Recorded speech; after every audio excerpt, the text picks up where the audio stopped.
Okay students, तो मैंने जैसे आपसे बात की थी, प्रॉमिस किया कि हम इसको कंटिन्यू करेंगे और आज हम इसको ख़त्म करेंगे पॉलिटिकल पार्टीज लेसन को।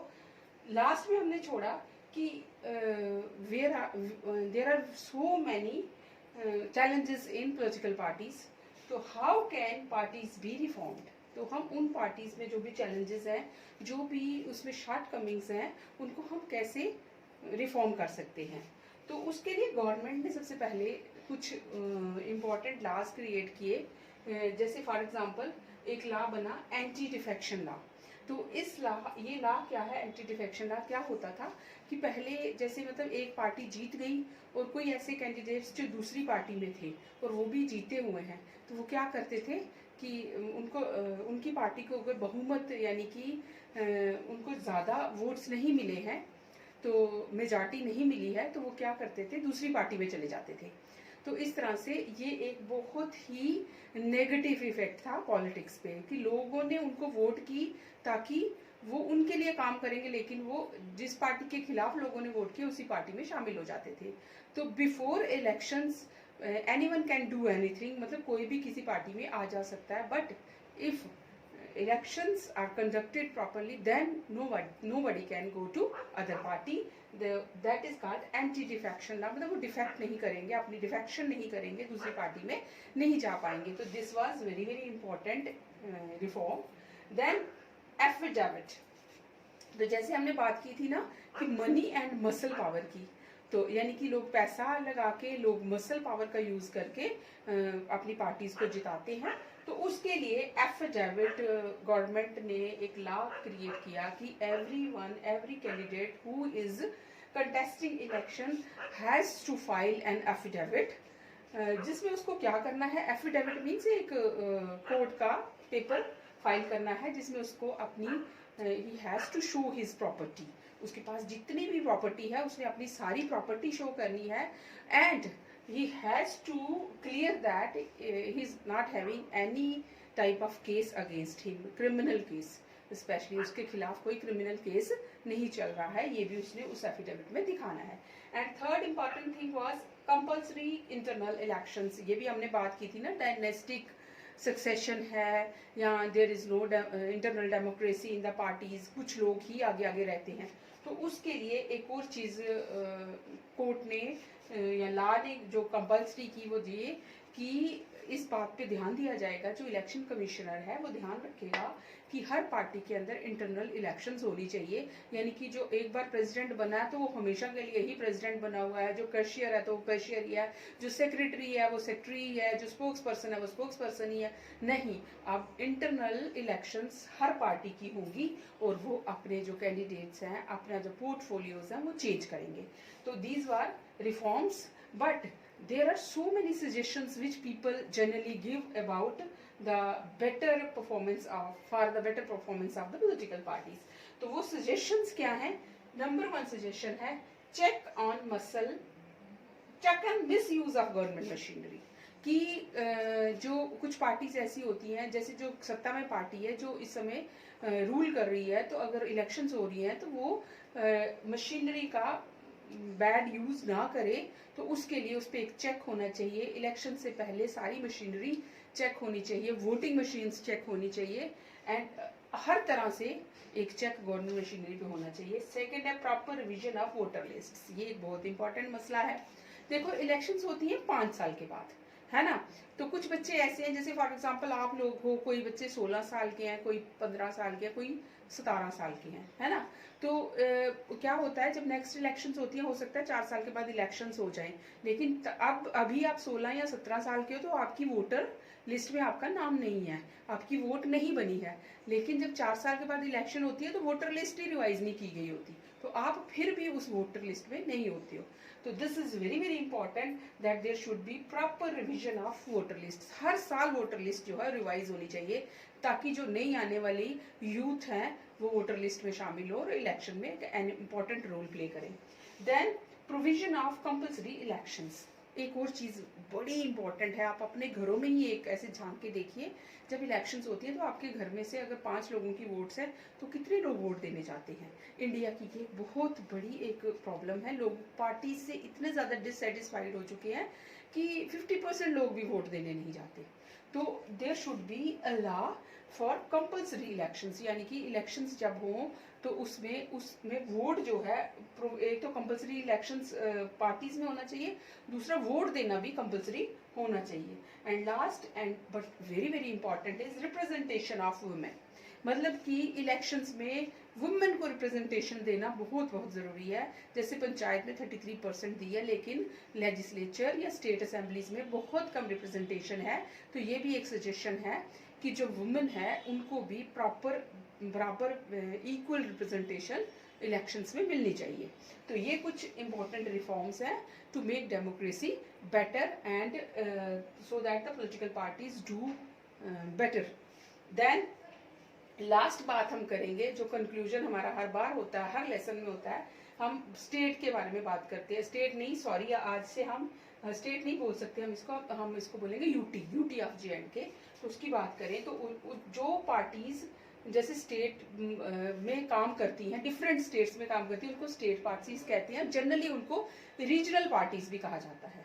तो हमारे JNK यूटी की या अर्लीवाइज JNK स्टेट की जो मेन पॉलिटिकल पार्टीज क्या हैं, नंबर 1 है नेशनल कॉन्फ्रेंस। मैं बात करती हूँ कि सोशल अवेकनिंग जब इंडिया में जम्मू कश्मीर में आई थी तो सोशल अवेकनिंग आई, लेकिन पॉलिटिकल अवेकनिंग नहीं आई थी। थोड़ा सा हम पीछे जाते हैं, अगर हम बात करें तो you know here Raja Gulab Singh was the ruler, मतलब जम्मू कश्मीर स्टेट जो है राजा गुलाब सिंह की थी। तो उसी का रूल चलता था। तो डेमोक्रेसी या ऐसी पॉलिटिकल पार्टीज तो वहाँ कोई थी नहीं। तो ना ही लोगों ने कभी लिबर्टी या किसी तरह की ऐसे पॉलिटिकल सिचुएशंस के बारे में बात की।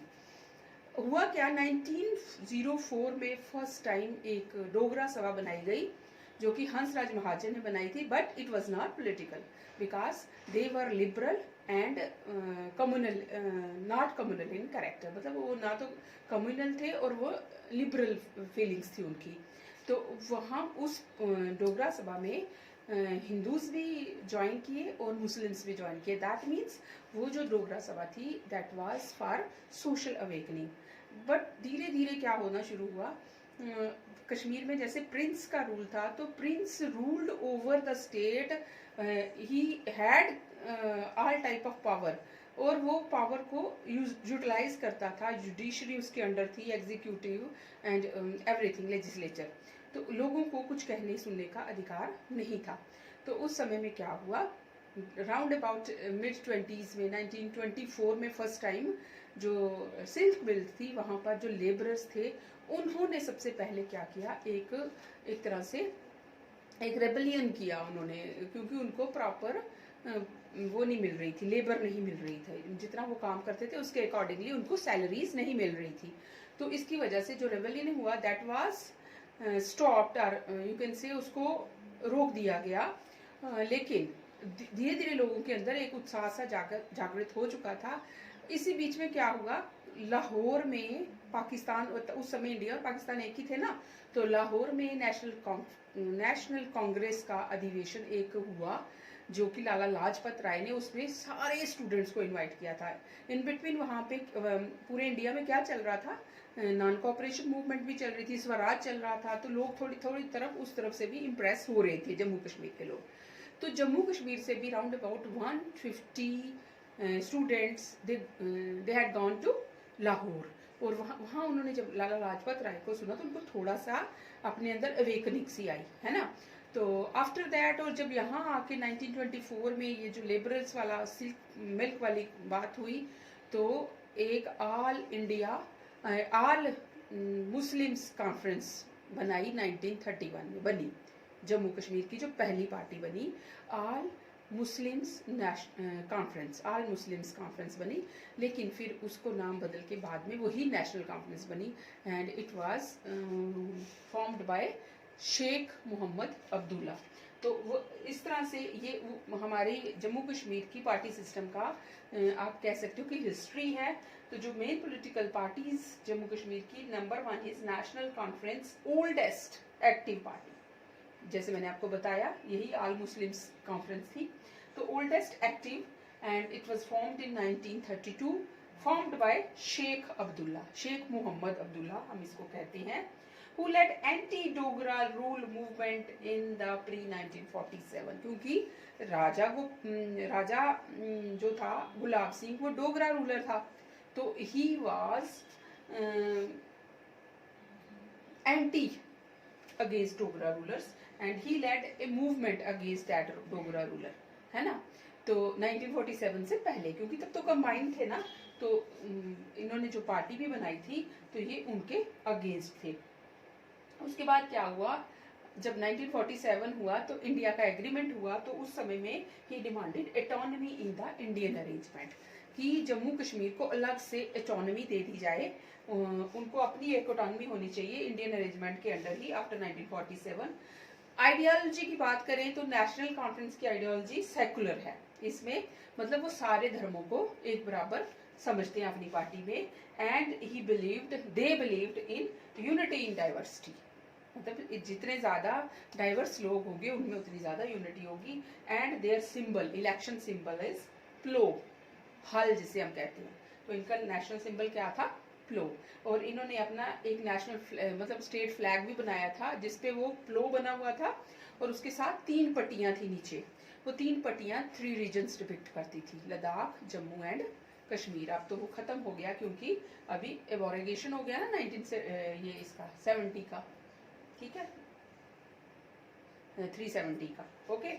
दूसरी पार्टी है People's Conference, and People's Conference बनी थी 6 सितंबर 1978 में, बनाई किसने थी, लेट अब्दुल गनी लोन। दूसरी party people conference, it was made in 1978 and who formed it, Abdul Ghani Lone, ठीक है। तो इनका इलेक्टोरल सिंबल था लाइन, शेर, इनका इलेक्टोरल सिंबल क्या था, line. Then third important party, state parties, National Panthers Party, ये जम्मू बेस्ड पार्टी है। इट वाज फॉर्म्ड इन 23 मार्च 1982, ये बनी थी 23 मार्च 1982 को, एंड जम्मू बेस्ड पार्टी है। Patron of the party is professor Bhim Singh, और इस पार्टी को किसने बनाया, प्रोफेसर भीम सिंह ने बनाया। एंड इस पार्टी, ये जम्मू के कहते हैं, ये किसके लिए लड़ते हैं, जम्मू के लिए, जम्मू के हकों के लिए, जम्मू के राइट्स के लिए लड़ते हैं। एंड देयर साइन, सिंबल जिसे हम कहते हैं, पार्टी का जो सिंबल होता है वह है बाइसिकल, साइकिल, ठीक है, आपकी भी प्यारी है साइकिल, बाइसिकल। नंबर 4 है People's Democratic Party, PDP short form में इसको हम जानते हैं, People's Democratic Party. It was formed in 1999, ये बनी थी 1999 में, under the leadership of Mufti Mohammad Sayeed. बनाई किसने थी, मुफ्ती मोहम्मद सैयद ने बनाई थी। First time came into power in 2002, और ये वाली पार्टी जो है मुफ्ती मोहम्मद की, पीडीपी, फर्स्ट टाइम जे&के में इन्होंने कब पावर में आई थी, 2002 में। बिलीव्स इन सेल्फ रूल, फर्क क्या है दोनों में, दोनों एंटागोनिस्ट हैं। नेशनल कॉन्फ्रेंस एटॉनमी में बिलीव करती है, तो पीडीपी सेल्फ रूल में बिलीव करती है। इन 2015 it formed coalition government with BJP. 2015 में लास्ट जो गवर्नमेंट थी ना जम्मू कश्मीर की, वो इन्हीं की थी, महबूबा मुफ्ती लीडर थी, तो इसमें वो बीजेपी के साथ गवर्नमेंट बना रही थी। और इसी बीच में जब गवर्नर रूल लगा और उसके बाद एब्रोगेशन ऑफ आर्टिकल 370 हुआ, दफा 370 के हटने के बाद ये गवर्नमेंट खत्म हो गई और यहाँ पर यूटी बन गई, यूनियन टेरिटरी बन गया, और गवर्नर की जगह लेफ्टिनेंट गवर्नर जो वो हमारे हेड हैं अभी जे&के के। तो आपने ये जाना कि जम्मू कश्मीर की जो पार्टीज हैं वो कौन कौन सी है।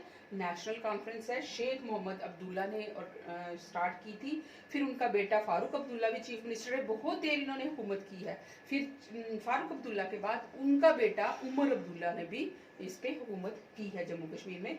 पीपल्स कॉन्फ्रेंस जो है ये कभी खुद अकेले में उन्होंने गवर्नमेंट नहीं बनाई, बट इन्होंने कोलिशन की आइदर नेशनल कॉन्फ्रेंस या पीडीपी के साथ। इनके 2-4 मेंबर जीत ही जाते हैं। नेशनल पैंथर्स पार्टी ने भी कभी कांग्रेस के साथ मिलकर या कभी बीजेपी इसके पीडीपी के साथ मिलकर गवर्नमेंट में पार्टिसिपेट किया है। उसके बाद पीपल्स डेमोक्रेटिक पार्टी जो है पीडीपी जो है ये भी कोलिशन में भी इंडिविजुअली भी गवर्नमेंट बना चुकी है, और अब यहाँ पर क्या है यूटी की हुकूमत है। तो this was all about political parties of India as well as political parties of Jammu and Kashmir. With this lesson completes, now we will do question answers. तो have a nice day students.